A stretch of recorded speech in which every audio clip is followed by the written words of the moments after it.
Hi. And what are you going to be doing here today? Bass chords, Simon. Here we go.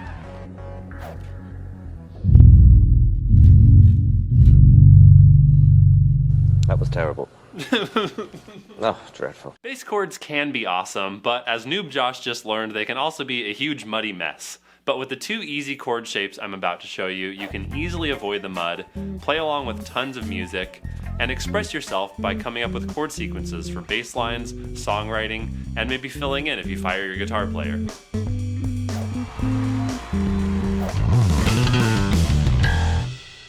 Rock and pop music are mostly made out of these three-note chords we call triads, which can be problematic on bass. If you play them in the wrong register, they sound like mud, and if you're a beginner, the fingering can be tough too.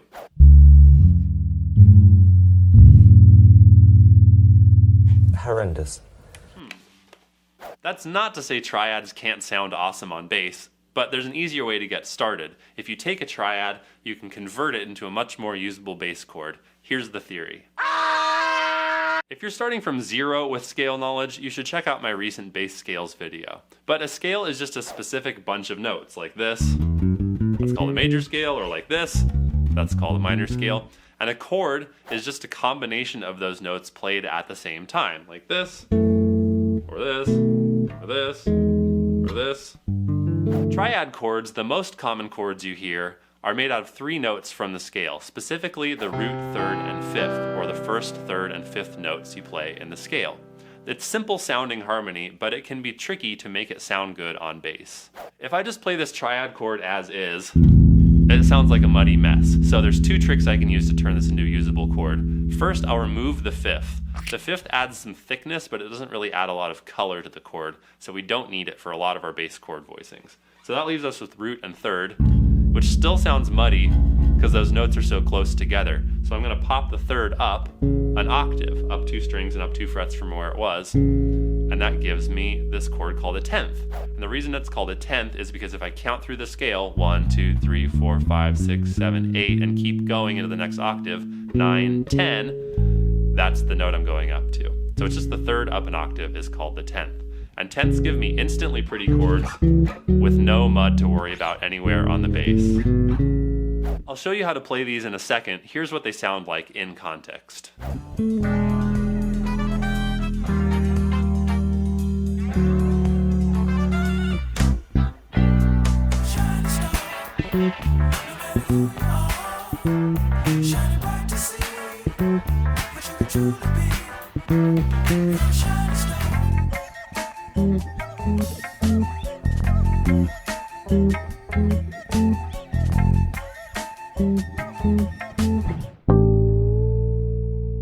I'm going to show you two chord shapes called the major 10th and the minor 10th. You can move these around anywhere on the neck. For now, let's just start them on an A on the 5th fret of the E string. Play that with your middle finger, and then for the major 10th, we're going to grab a C sharp on the G string on the 6th fret with our pinky. So you got middle on the 5th fret of the E, pinky on the 6th fret of the G. Doesn't that sound lovely already?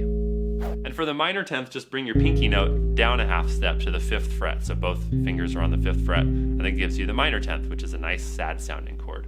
And you can use a different fingering if you want, but I recommend middle pinky for everything because it allows you to move around the neck without changing fingering, and it also leaves your index free to rest on the A and D strings, keeping them muted so you only get the 2 notes you're looking for. Real quick, let's talk plucking. There are lots of ways to pluck and strum chords. For this lesson, I recommend you pluck your low notes with your thumb and your high note with whatever finger you want, index, middle, or ring. Pinky doesn't work so well because it's short, but you can do thumb, index, thumb, middle, thumb, ring, all good. You can easily start making music right out of the gate with these shapes. Here are a few simple 2-chord songs you can try these out on to start getting a feel. Keep in mind the bass players on these tracks did not play chords, but some 10ths could easily work in a live situation with your band or your jam buddies. What it is ain't exactly clear. There's a man with a gun over there. This tune goes back and forth between E major and A major chords, so all you need to do is find an E and an A on your E string and then plug in your major 10th shape. So let's use the open E for the E chords, which means the major 10th shape will get tweaked a little because you don't have to fret the low note, but the high note will be on the 1st fret of the G string, And then we'll find an A on the 5th fret of the E string, plug in the major 10th shape, so the pinky goes to the 6th fret of the G, and that's our 2 chords. Now let's keep this simple. We'll just play whole notes all the way through. Here we go. 1, 2, 3, 4. E Something happened to A. here. What it is ain't exactly clear. There's a man with a gun over there, telling me I got to beware. I think it's time we stop, children. Now here you go again. You say you want your freedom. Dreams goes from F major to G major, so again, all we need to do is find F and G, our root notes, on the E string, and then plug in our major 10th shape. So F is on the 1st fret of the E string, play our major 10th shape from there, and then find a G on the 3rd fret of the E string, play your major 10th shape there. So we could just play whole notes again to try this out, but we can make it more interesting and play the rhythm of the original bass line on the bottom and hold the high note on top.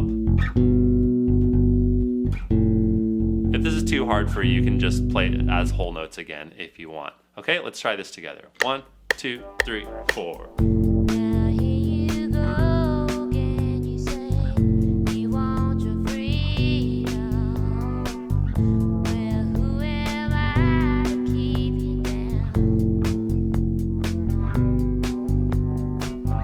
Which all If you're digging this lesson, please click like and subscribe to Bass Buzz so I can become the next American bass idol.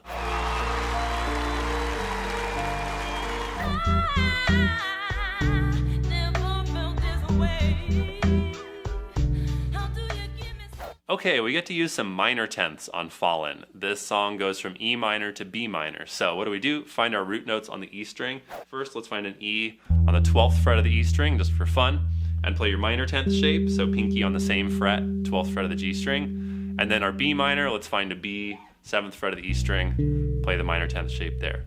So again, we could just play whole notes or something, but let's make it interesting. So the song is in 6/8 time, which means there are 2 strong beats of 3/8 notes each. 1, 2, 3, 4, 5, 6. 1, 2, 3, 4, 5, 6. And the bass does this cool rhythm in the verse where it goes 1, 2, 3, 4, 5, 6. 1, 2, 3, 4, 5, 6. 1, 2, 3, 4. So why don't we copy that rhythm with our tenths like this?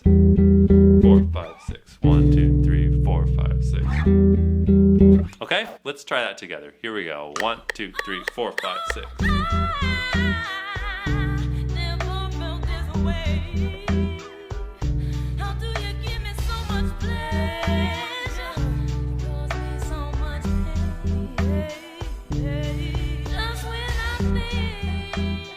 So how do you take these chords and make your own music? Here are some possibilities. Let's say I'm jamming with my drummer. I can just take my shape, play some whole notes, move it somewhere. Instant song. So that's cool, and then I can add some more rhythm to go with the drum beat.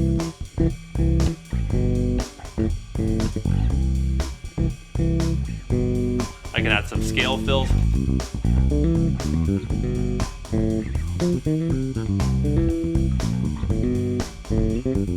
So all those possibilities and more just from 2 easy chord shapes. Pretty cool, right? But Josh, how do I know where to move the chord shape?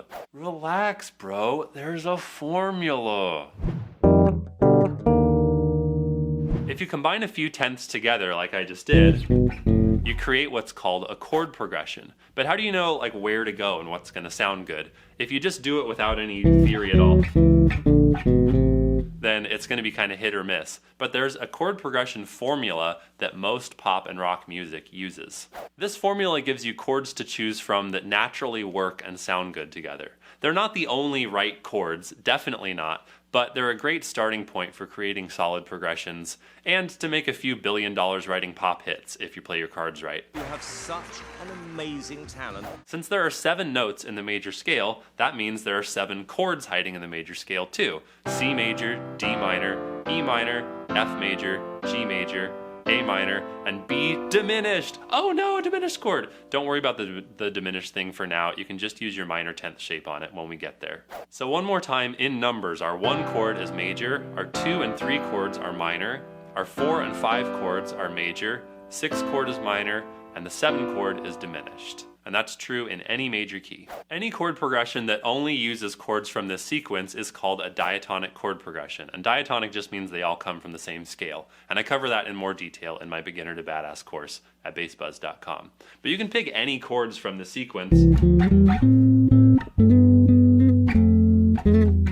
and it'll sound good. So how do we apply this to our bass chords? All we have to do is run through that sequence using our 10th shape. And let's do this in the key of G instead of C so we don't run out of frets. So it's going to be the same sequence just starting on G. So our 1 chord is major, our 2 chord is minor, so we play our minor 10th shape. And we're just going to be walking up the major scale on the E string basically, and then adding the appropriate 10th shapes. So G major is our 1, up to A minor, B minor is the next one, our 3 chord, so we find a B, play our minor 10th shape. 4 chord is C major, so we find a C, play the major 10th shape. 5 chord is D major, so what do? Find a D, play the major 10th shape, then E minor, F sharp diminished, we just play our minor 10th shape and don't worry about theory for now, even though diminished sounds really scary, and then we're back to 1. I recommend you be able to play through the sequence in a variety of keys, maybe every key depending on how many frets you have on your bass. And if you know the major scale well enough, you can find these sequences yourself, but if not, I've got them all written out for you on a cheat sheet. Check the link in the description. If you know these sequences, you'll have the same basic formula for writing chord progressions that pro songwriters are using every day, and you can lean on it for jamming, for songwriting, and just for better grokking the music that you play and listen to. Okay, time to make sure all this stuff is clicking. Let's put your shapes in action and write a song together. Making up your own chord progressions with tenths is awesome. You can use it as a simple songwriting tool, you can back up a singer, you can use it as a starting point for a bass line, not to mention that moving around with tenths like this is great for your fretboard knowledge and training your ear. So here's an easy as hell 4-step method to get you writing your own chord progressions. Step 1 is just pick a key. Let's do G major. Step 2 is to pick some chords from the major scale sequence. So let's start on the 1 chord to make sure we know what key we're in. And then we can just pick any other numbers. Let's just say 6, 3, and 4. So we have 1, 6, 3, 4 as a 4-chord progression. Now imagine for a second you didn't know any bass chords. All you could do on a 1, 6, 3, 4 progression is play root notes, which could be the perfect bass line for a song, but if you can play some chords, it tells you so much more about the harmony. You get to really taste it in your bass line. Yum, yum, yum. So that takes us to step 3, which is find the roots and plug in the shape. So we find the 4 roots of our chords on the E string, G on the 3rd fret, E on the 12th fret, we'll just use that E on the 12th fret for fun, B on the 7th fret, and C on the 8th fret, and then plug in the appropriate 10th shape. So G major, E minor, B minor, C major.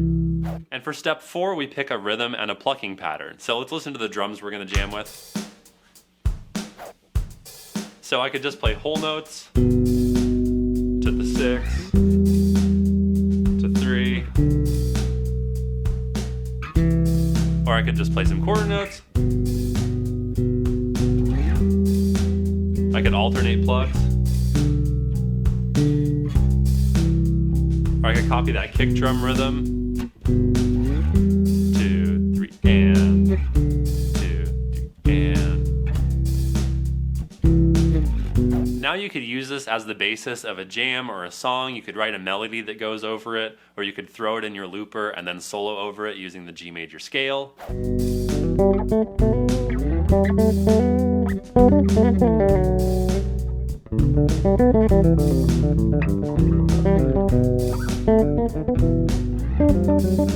Or you can accompany yourself singing. Hey, I just bet you, and this is crazy. So here's my number, so call me maybe. I would say no. Let me try another song, Simon. How about that? Take another little piece of my heart now, baby. Complete and utter nightmare.